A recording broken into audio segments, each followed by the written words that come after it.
What happens when there's a big old tree right in the middle of a property line between two great homeowners and one wants to remove it and the other one doesn't?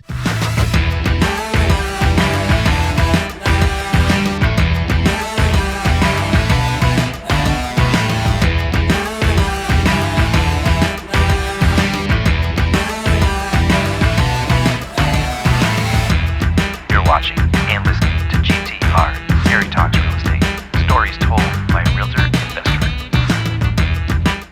Yes, it's another episode of GTR, Gary Talks Real Estate, where I share my tremendous amount of interesting, cool, fun, strange real estate stories. You know, when you've been in the business as long as I have as an investor and a realtor, you learn some pretty cool stories and also some weird information. And it's funny, I said to my wife, it's all this useless information I got to get out of my head and share with the world. So that's exactly what we're going to do today. And here's the question I'm going to propose today in a story that I'm going to share. What happens when there's a big old tree right in the middle of a property line between two great homeowners and one wants to remove it and the other one doesn't, especially when one wants to put a pool in? What happens?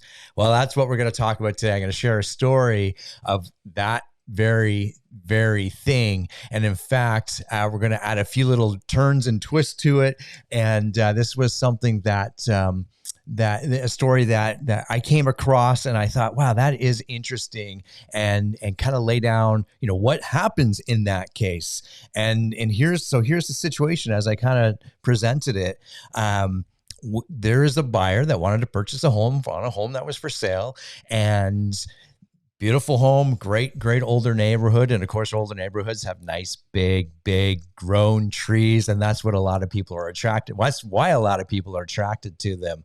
And lo and behold, they put an offer on the property. And this whole time, the intent of the buyer was to find a home where they could put a pool in if they didn't find a home with a pool. You know what I'm saying? And we've all been there. I want to buy this house and the backyard is perfect. I love it. The neighborhood is great. And I want to be able to put a pool in this backyard.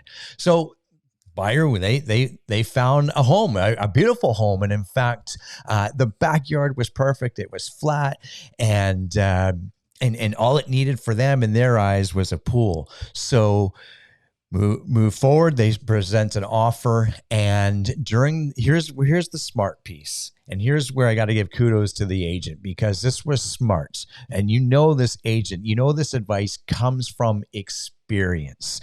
And in the offer, what they wrote within the offer is, and I'm paraphrasing here, so this isn't the legal condition or the clause, but the purchase and sale was conditional upon the buyers satisfying themselves that they could get a permit to put a pool into this backyard.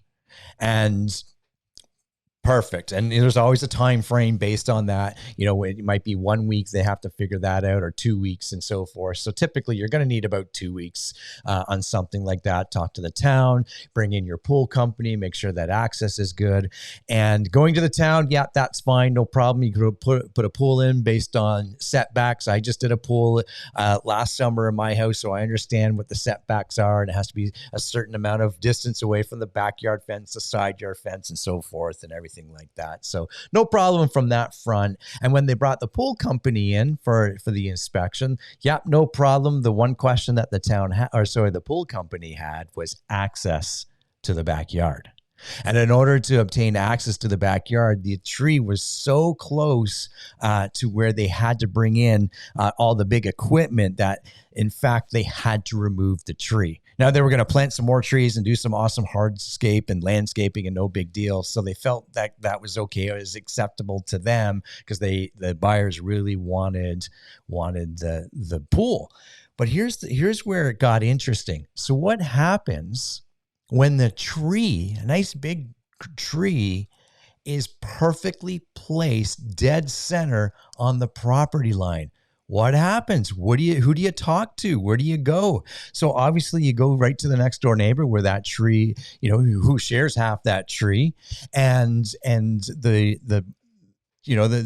conversation went along with the new buyers. They want to put a pool in, but half the tree is on your yard, and they're going to have to pull that tree out and replace it down the road with something else and some other landscaping. Well, the neighbor wasn't all too thrilled about that happening, right? And there was no way that the neighbor said, we are letting this tree go. They did not want to lose that tree because, for many reasons. So who do you talk to?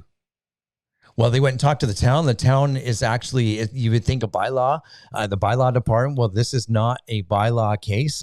This is not something for lawyers to decide or anything like that in this aspect.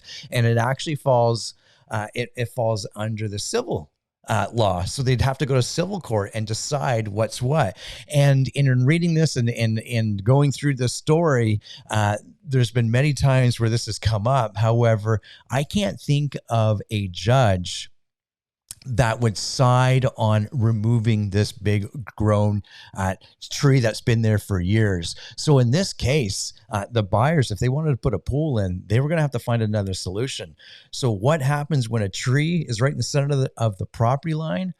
Usually nothing. You can't do anything about it. You can't remove it. And in some areas, I know if you're in, like, definitely in the Toronto area and some other areas, you can't remove trees like that. And if you do, there's big permit fees to pay, hundreds and hundreds of dollars and sometimes thousands of dollars to have it removed. That's just for the permit. And we all know the cost of removing trees can then, start at about $3,000 and up to have a arborist come in and actually remove that tree. And we'll see this. I bring this story up because we'll see there's kind of like in Ontario here where, all my real estate experience has been obtained. In fact, there's two systems that we've used for surveys and lot lines and everything like that. We have the old system and the new system. The new system's about 40 years old. I don't know why we call it the new system, but we do.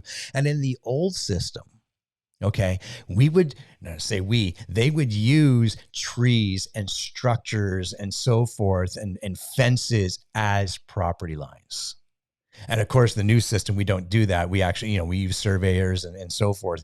But I bring that up because in some cases that happens. So if you're a buyer out there or you're another realtor out there and you're thinking, we'll just knock that tree down and no big deal. We go talk to we just make it happen. We're going to put a pool in. You got to do your due diligence. And when you're buying any property, you got to do your due diligence, right? So what happens when a tree is right in the middle of a property line? Nothing. In fact, I would coach and advise on nothing, and obviously go talk to all the players involved and the neighbors and so forth. But this does happen from time to time. As a buyer, we assume we can just come in and make all the changes that we want. But you also have to remember there's people that have been living in these homes and neighbors and so forth that have been there for 20, 30, sometimes 40 years or more, and they like it. They like what they've grown up with.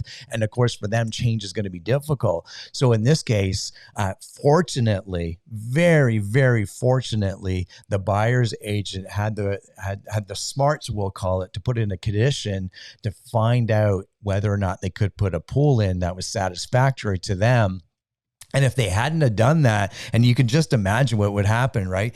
The buyers, they purchased this home, they're trying to put a pool in, and they can't based on this tree.